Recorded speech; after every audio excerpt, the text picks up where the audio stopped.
Chris Croc Talk. The shutdown is the big story of the day because people are going to be starving. And I know that you and I know that there's a tremendous amount of people that abuse food stamps, that don't need them, that rely on them. I have audio and video of people that you and I could rip on all day long who are saying, you owe me and I'm dependent upon you. But there are people who you and I agree need help. A single parent, somebody who's poor, works, not a bum. And 41 million people, bums or not, are going to be cut off of food stamps this Saturday. And this has the Democrats truly panicking because, well, there's no excuse for doing what they've done. And I think this Saturday and beyond is going to get real pain, and it's going to be a real problem. Look what you have in North Texas, where I'm at in Dallas-Fort Worth, and I was filling in this morning on KTSA in San Antonio, and you have panic starting. The CEO of the Tarrant Area Food Bank, which covers Tarrant County, which is the Fort Worth side of the Metroplex, probably 2 to 3 million people at least they oversee, maybe even 4 million for food banks.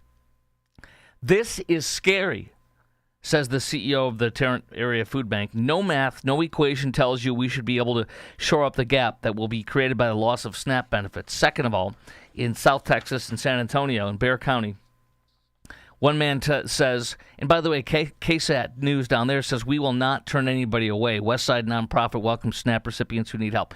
Well, you have the people in Dallas-Fort Worth saying this is scary, that run the second biggest food bank. So they can say they're going to take care of everybody, but that doesn't mean it's true. One man saying, I have to eat less. I could barely afford milk. I usually get powdered milk. He receives $140 a month. With SNAP, he's in his 50s with disabilities. So he tells KSAT without the food stamps, even with the delay, before the delay, he had to stretch every dollar. Okay, Chuck Schumer today is now calling on doing what the Republicans have been trying to do with certain things. Fund the military, for example. Okay, you don't want to reopen the government? Fine, Democrats. Let's fund the military. No. Now Chuck Schumer takes a page from the Republicans today and comes out and says, okay, well, how about we fund food stamps? What do you mean? You guys were against an individual funding bill just for funding military, but yet you want to do food stamps because this is your constituency, most of them. That's what this is for. So they're going to get screwed, and this is of their own making. The Republicans should not give 1 inch. The Republicans should say, just vote for the clean resolution. We've already had 13 votes. You didn't vote for it. Just vote for it. This is beginning to really, really make Democrats look bad because here is a crazed leftist lady. This is something else. She is with, what's his name on CNN, Jake Tapper. Here we go. Listen to this Democrat. Her name is Melanie Stansberry, and she basically says people are going to starve. Should the Democratic senators from New Mexico, your home state, vote to open the government so that these SNAP funds are not at risk? Let me be clear. The administration is choosing to starve American children with money that they're choosing to starve people. Dude, you guys have voted 13 times against not continuing the funding that would have fund this that would fund SNAP. They're starving people. Nobody believes this. You saw Harry Anton, the poll from CNN yesterday, saying that Republicans with independents have shot up 8 percentage points as far as their opinion of Republicans during the shutdown. Yes, Republicans have gone up 8 percentage points in this shutdown with independents. Overall, Republicans have gone up 2%, but 8% with independents. That tells you everything. Let's continue on where she says that Republicans are starving people. they already have appropriated. I'm not applauding this I'm not applauding their by tactics. the White House. Well, this is a choice by the White House. This They is are also, choosing Congresswoman, to this cut is off also a food choice assistance. by Senate Democrats No, to not it is vote to not. open the government. Yes, it is. The I understand Senate- why they're doing it. They're doing it because they want Medicaid funds restored. They're doing it because they want Obamacare premiums to be extended past the end of the year. I'm going to get into these Obamacare premiums. It's going to blow you away. Stand by. I understand the reasoning. Sir, let me just be clear. The money for contingency plans is sitting there. That is why the states are suing. The White House is withholding funds from 2 to 3 children weeks worth to of have SNAP funds. food. Yeah.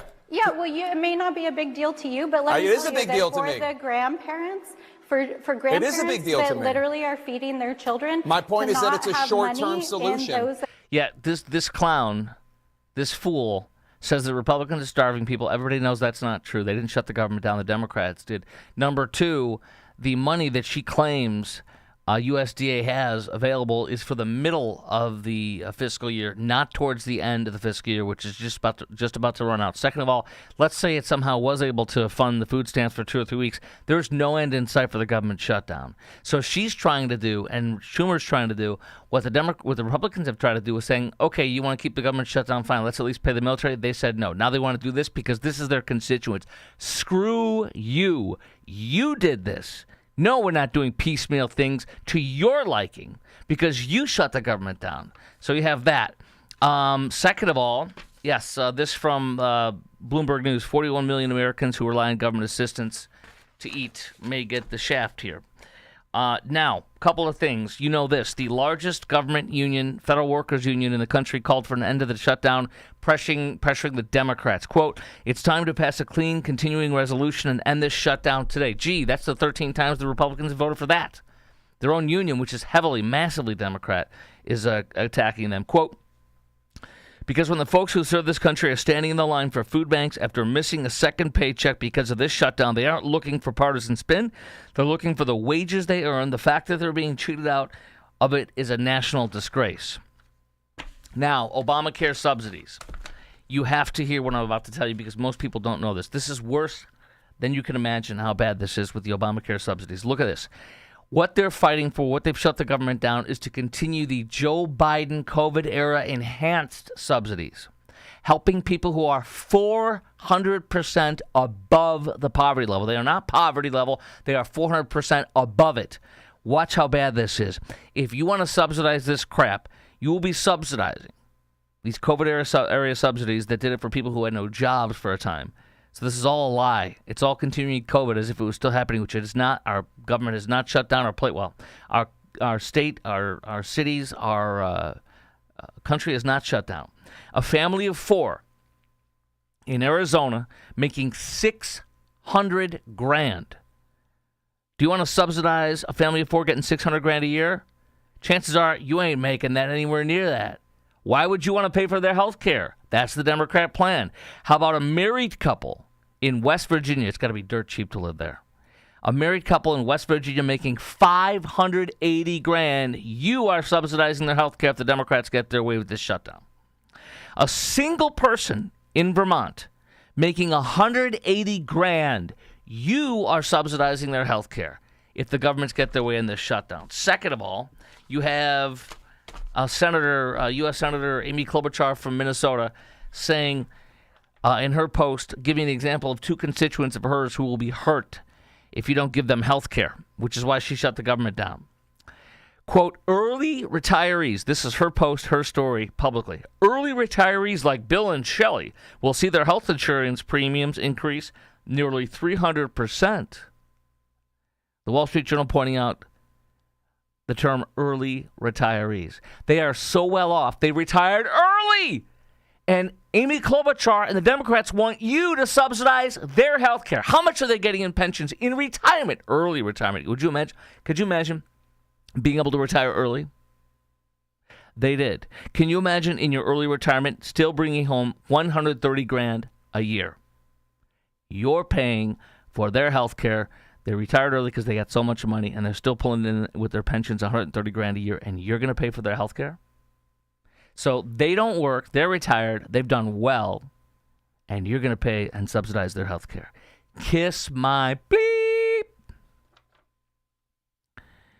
So the Journal writes, the couple in Mrs. Klobuchar's example had north of $130,000 of income in 2024, mostly from pensions. Do taxpayers, many of whom pay for their own coverage at work, do they want to underwrite the baby boomer early retirement? So what this is subsidies for people who are well off. I mean, I envision somebody making $600,000 a year with a family of 4 in Phoenix, driving a Porsche Cayenne and living in a, 5,000 square foot house. Luxury. Heated floors in their bathroom. And I don't care if you got all that. I literally don't care unless I'm paying for your health care. If that's the case, you can kiss my bleep. Let's go on to this. Do you remember the riot at the pot farm in California. Remember, there was a massive child labor. 14 child illegals were being worked illegally. Little children or teenage children, minors.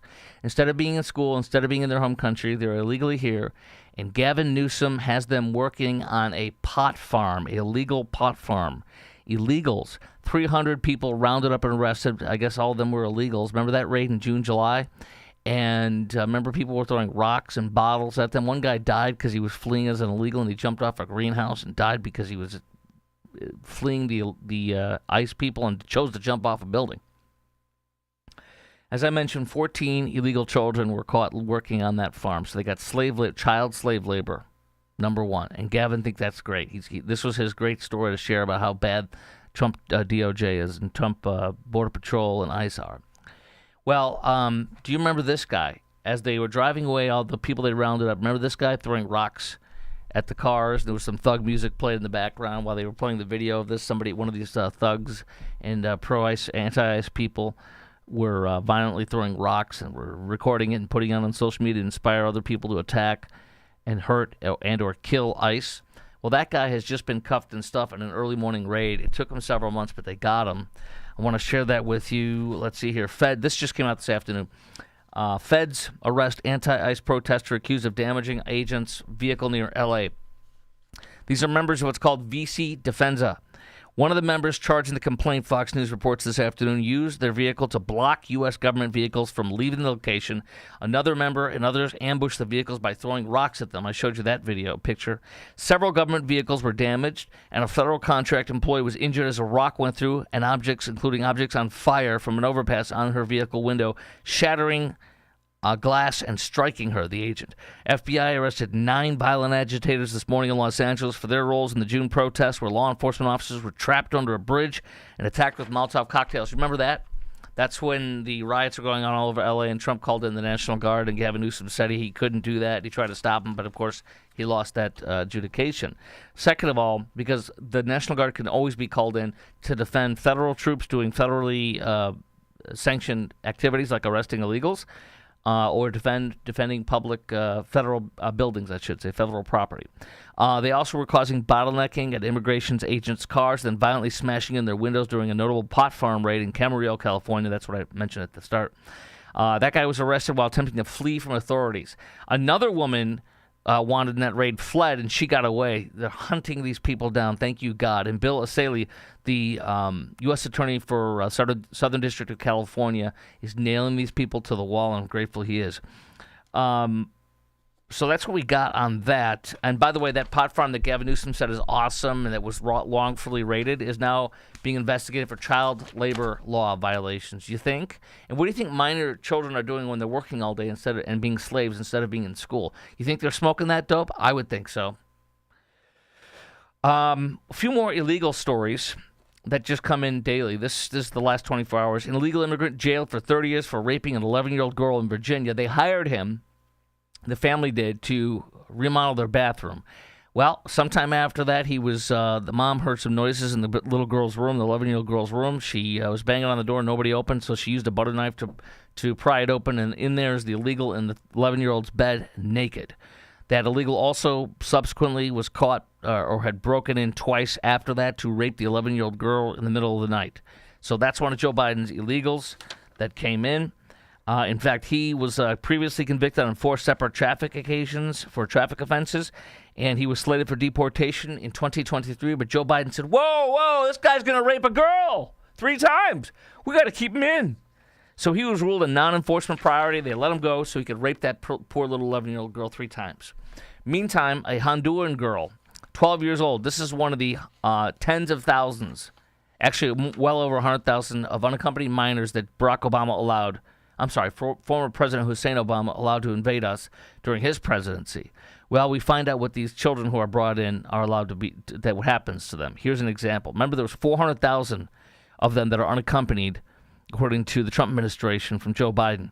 This is just an example of what happened to one who came in as an unaccompanied minor during Barack Hussein Obama's term. She was released to a distant uncle as she entered illegally as an unaccompanied minor. Released to a distant uncle, The uncle began allegedly sexually abusing the child, Fox News reports, before she was taken in by two sisters of that person. Those two sisters allegedly continued the abuse. The girls said they beat her, starved her, restrained her. According to court documents, she was bound with zip ties at night and at times tied to a chair for stealing food. She told police that one of the two sisters took nude photos of her, wrapped her hands around her neck, strangled her while saying, "Just die already." The girl told detectives she was hit with cables and a belt with a spike on it until she bled. Her mattress was taken away. She was allowed only to sleep on a tablecloth on the floor while restrained. The girl eventually escaped her restraints. September 28th, she was restrained with zip ties to a small table, would be beaten whenever she urinated on herself while sleeping. She also allegedly took photos, one of these two women, of the girl, and she showered and would call her names. The sisters faced charges of felony injury to a child, unlawful restraint, invasive visual recording. So what you need to know is this sexual abuse, this horrible abuse, this slavery, these sick things are happening to children all over this country that were brought in by Joseph R. Biden Jr. Or Senior, whatever the hell, and Kamala Harris. Hundreds of thousands of unaccompanied minors are most likely being sex trafficked, forced in slave labor, like on the wheat farm, or as we saw, the New York Times reported a year or two ago, that I think Walmart and was it Target, I think? One of the two, Walmart or Target, I think it was Target, and Ben & Jerry's, overnight they were having these illegal children do slave labor to make ice cream and to work at either Target or Walmart. This is just sick. This is what happens with the massive, disgusting invasion that Joe Biden did, and even under Hussein Obama. This also from Congresswoman Mary Miller from suburban Chicago. We follow each other. She follows me because I fill in regularly in Chicago for the morning show at AM 560. The Answer there, great station. She just tweeted this out today. Tragic news out of Coles County, Illinois. They've confirmed that an illegal alien who never should have been in our country killed a county board member, and his wife in a drunken driving crash. Another illegal due to sanctuary city laws, she says, and she's right. I want to play for you something else. I mentioned this yesterday, but I couldn't pull it up. I got it ready now. I am on a crusade to share with everybody I know, including you, that there are thousands, most likely thousands, if not more, of illegals driving trucks. CDL, commercial driver license, driving tractor-trailer trucks with tens of thousands of pounds of cargo on it. We know that two of them are accused of killing a total of six people like you and me, six of us. One from India, an illegal driving a truck that he never should have been authorized to drive. He was given a CDL, even though he spoke no English, by California and also by Washington State. He was driving on the highway. He did an illegal jackknife, causing a minivan to crash into him, killing three people in the car. According to authorities, he's been arrested for that. When he was tested, as you know, by the federal government, he failed 9 out of 12 tests whether or not he could speak English. He did not speak into English. He knew nothing, but he was given a CDL license and a driver license from California and Washington State. We know that last week another illegal, also Indian, has been arrested for allegedly driving intoxicated, a massive tractor-trailer truck as well. Traffic had slowed down. He plowed right into it, according to the video that we saw and the allegations. One of the cars he smashed into, I think it was 5 cars. He killed 3 people, including a wonderful, sweet man who was a well-adored and loved local California high school basketball coach and his wife. This illegal was arrested for driving while under the influence and was given a license from California as well. We also know, as I've told you this before, the state of Oklahoma, just like the state of Texas, is doing joint operations and enforcement with ICE and Border Patrol. I don't know if Texas is doing this, but every state should do this, including yours. Oklahoma, according to Senator Mark Wayne Mullen, has been doing stings with ICE where they're pulling over every single trucker. They did this on the Turnpike I-40, which my family and I go on twice a year at least to go to Chicago to visit, where we're from originally.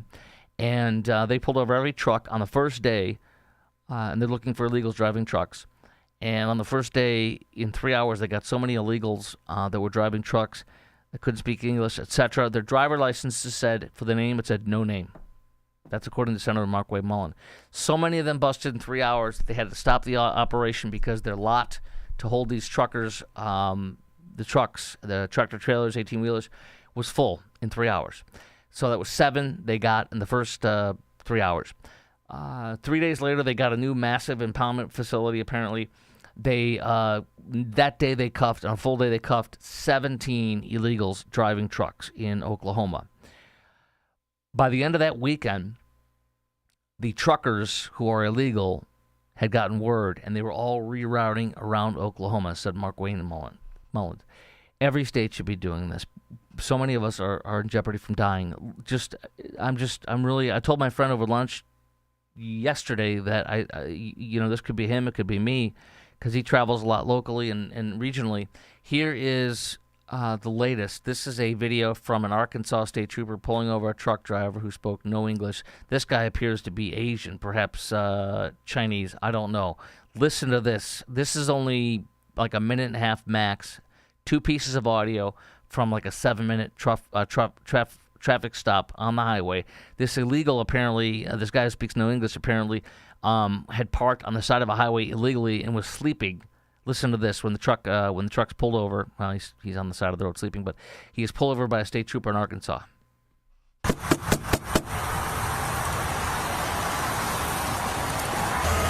Yes, sir. Hello. Good morning.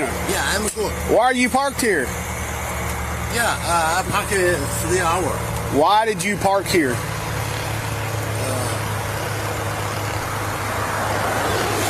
You understand English? Yeah. You do?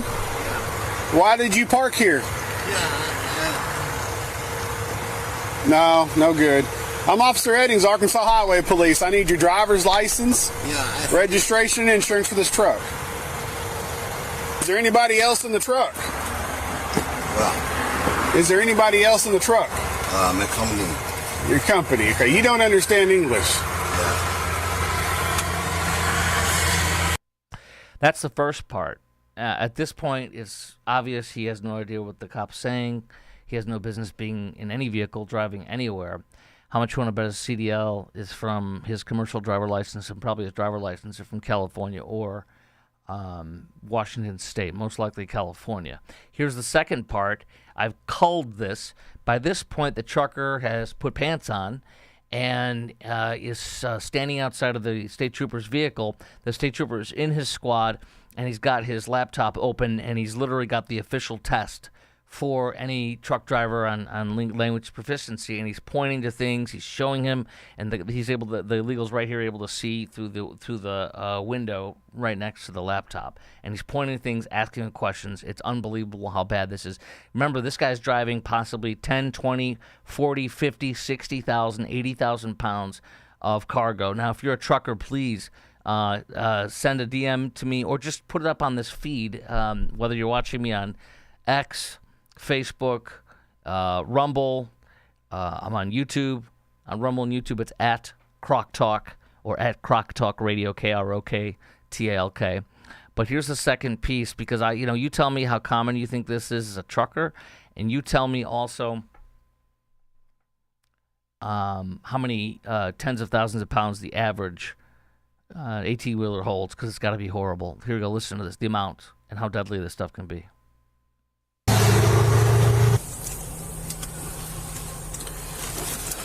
All right. You see this sign? Yeah, truck. Over. What's that sign say? Things. Must enter, right? You tell me. What does it say? Yeah. I need you to read that sign. Yeah, with station. Next rate. Okay, read it again. Read again. Read it again. Oh, trucks. Over 10. Must enter wait station next, right? What is this word? Keep in mind, this guy, your life is in this guy's hands when you're on the road. And you could say, oh, no, it's not. But you have no control over a semi that could plow into you at a stoplight. No control over a semi that could plow into you when traffic slows down. No control over a semi who jackknifes right in front of you thinking he can just do a U-turn It's insane what these people do. This is not China. This is not India. This is not Pakistan. It's not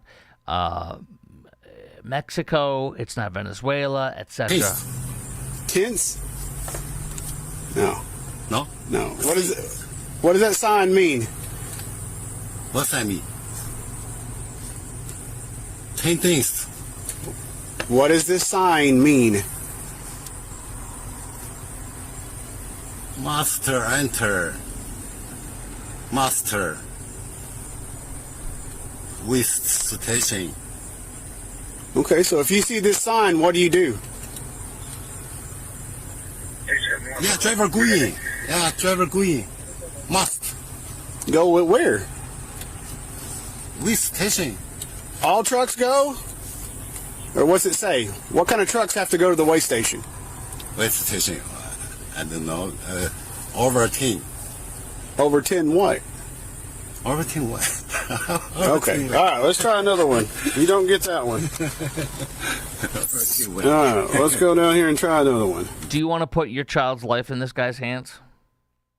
Do you know if a guy like this is carrying 20,000 pounds right next to you? You know, you and I are driving on the highway and somebody, or how about if you're in the Metroplex where I live, on 75, on 820, you're sitting here, you're driving along, there's a big truck, and who's in that truck?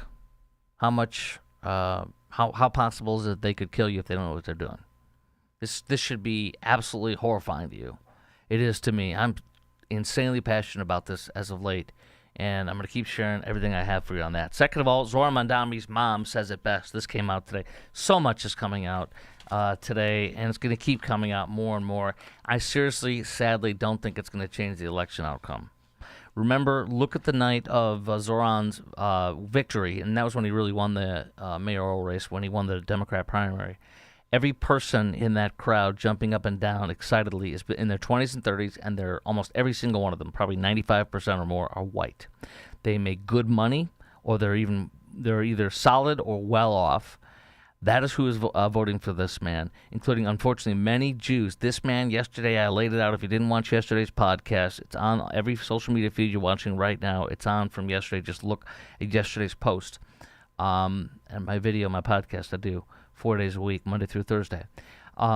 If you look at that, you will, if you watch that or listen to it, you will see or hear a clear, insane pattern that Zorhan Mandami surrounds himself, is supported, and was put in office by radical Islamists who hate Jews, want to wipe them off the face of this earth, want to stone gays and kill them, and commit jihad. And all this is wrapped around in loving arms of care who loves jihadis and Hamas and hates Jews. Now, his mother today, Zorhan Mandami's mother, this just came out, an interview from 12 years ago. She said he is not an American. She told, this was an interview at the Hindustan Times. He is a total Desi, a term used in Hindi, I guess, to describe those of Indian descent. Completely. We are not Farangs at all. The term Farangs is often used informally in the Hindu or Urdu language to refer to foreigners. We are not Farangs at all. He is very much us. He is not an Umarican, which means American. He is not an American at all. I'm not mad, though. This is disgusting what the city of New York is going to do. And the Democrat Party loves this guy because he runs the party, because AOC runs the party. They love this guy. Mom says, completely, we're not Farangs at all. He is very much us. He is not an American at all. He was born in Uganda, raised between India and America. He is at home in many places. He thinks of himself as Ugandan and as an Indian. His mom went on to say in the interview that the family only spoke Hindustani at his home. That's who you're putting in the office of mayor in the city of New York if you're voting for him in New York City. It's sickening, isn't it? But he's going to get he's going to be the mayor. And by the way, Cuomo going from 20 points down to 10 points down is great, but I still don't think, every single Jew had better vote for Cuomo instead of him. Every single Curtis Sliwa voter, even though he was my boss, I was his intern in the 90s, mid-90s at WABC Talk Radio in New York City, it doesn't matter to me because you got to vote for this sick dirtbag who pinches fannies and kills grannies, Cuomo over this guy. I still don't think it's going to happen. He's not going to. He's going to win. Zorhan's going to win. MTA boss attacks Zorhan by saying his free buses pledge is BS. He cast doubt on the price tag of Mondani's campaign, saying its free bus program will be $700 million each year, saying it's an underestimate. Closer to $1 billion a year in the next couple of years is what it's going to cost. Plus, no one knows, as he says, how many people are going to ride. It's not the bus and the train. It's the mugger mover or the jail rail. You can take your pick on that. But nonetheless, it's not affordable, and it's not going to happen for $700 million, he says. This is also important. Another survey coming out of Gaza from Palestinians. 86% of Palestinians. It's from the West Bank and from Gaza. They do both sides. All of them hate Jews. All of them love Hamas and hate Americans, which is why none of them should ever be allowed to come into this country. But 2 years after October 7th, 86% of Palestinians say that Hamas committed. 2 years after the attack, 86% deny that Hamas committed the October 7th attack. They deny it. But 53% of them say their decision to launch the assault was correct. So 9 out of 10 of them say never happened. But over half of them say, 53% of them say it was correct. So it didn't happen, but if it did, it was correct. Translation, they hate Jews, they hate America, they want to kill every Jew on this planet and wipe Israel off the map so that you can have from the river to the sea a Palestinian state, and then they'll be happy. Not, then they'll be a large terrorist nation state. Real estate experts are now warning that New York City townhouse owners, they're warning them about the mayoral bid, because why? You won't have security when you step out. Everybody is gearing up for sellers of townhouses. In particular, this is a real estate attorney, a real estate person in New York City. Imagine you own a townhouse in New York. He says he's going to reduce police. Mamdani says that. You don't want to be in a townhouse. You want to be in a doorman building. So that's a problem. In other words, doorman building means the thugs and bums can't come in. Townhouse, you're screwed for getting broken into, for protection until you step out, the street. So there you go. This city is going to be so screwed because of this guy. It's sad. Debbie Dignall, she's not moderate per se. Maybe she is, but she's moderate enough, I'll say this, to come on Fox News and act normal, quote unquote. Even Debbie Dignall today came out and said, we have big tents. We should embrace all of those ideas, including Zoran Mandami. He's very charismatic, she says. We're a party that with big ideas, both of us, and we have Republicans and Democrats, and we have big tents. So yes, people who want to kill Jews, who hate Jews, who want to stone gays and kill gays are absolutely welcome. We have a big tent for the Democrat Party. We have room enough for radical Islamist terrorists. Thank you. And their supporters. Did you hear Stephen Miller's wife take KJP to school for an incompetent, hysterically pathetic interview with the New Yorker magazine? I laid it out for you in yesterday's podcast. You can watch it from yesterday on this feed. But I'll say this. I got a new piece this morning that says she literally talked about being a black woman in that interview 10 times. Did you know I'm a black woman? I'm a black woman. Well, I'm black and I'm gay. Did you know I'm black? I'm gay. I'm gay. I'm gay. I'm black. I'm black. I'm black. DEI, DEI, DEI. Well, let's hear Stephen Miller's wife take him to school on fake news CNN. This is great. What I think you're seeing and what Karen is attesting to is that she is quite incompetent to do the job, right? This is what Republicans have been saying for years now, is that she is just another evidence that DEI doesn't work, whether that's in the White House in your press secretary role, or whether that's an air traffic controller, an air pilot, whether that's your doctor. You want to hire the best for the role, not just based on skin color. Jake, why did she get the job over John Kirby? Well, why are we assuming that she, as a black LGBT, gay woman, is DEI, but a white woman who is behind the podium right now, which DEI initially started as affirmative action, which was about affirmatively hiring women and minorities? Why is one DEI and the other is not? Because Caroline Leavitt is an incredible person. You can hate her, and you can hate her. You can despise everything she says. But you have to acknowledge the woman is incredibly talented. She doesn't stare at a binder. She is incredibly quick and awesome on her feet. Again, you can hate her, hate everything she says, but you have to admit this woman's got mad game. Corinne Jean-Pierre is an idiot, and everybody knows that. She's grossly incompetent. The interview in the New Yorker, was a grand slam as another centerpiece to show how this woman was an insane DEI hire who had no business doing anything. Let's continue on with this, though. Here we go. The woman that's arguing for her is, about DEI stuff is a former Obama official, I believe. Why did she get the job over John Kirby? Because as everyone has said this week, she is woefully incompetent. She had the job long before John Kirby. I will just say she used to be a commentator on CNN, then she was one on MSNBC, and she was good at that. I'm without getting into the job I thought she did as press secretary. I thought it didn't seem crazy to me because she was eloquent as a commentator. Why is she trained every 4 sentences to say she is a black, queer, LGBTQ woman? Because that's how she's been promoted her entire career. Anyway, Katie Miller and Karen Finney, thank you so much. Oh, it's time to move on. Anyway, quote, why has she been trained? Why is she trained every 4 sentences to say she's a black, queer, LGBTQ woman? Because that's how she's been promoted her whole career. She's been trained. So either she is so grossly incompetent that her only savior, her only crutch is I'm black, I'm gay, I'm black, I'm gay, I'm gay, I'm black. Or she's been trained to say that as a shield because everybody else knows she's so incompetent and she doesn't. Take your pick.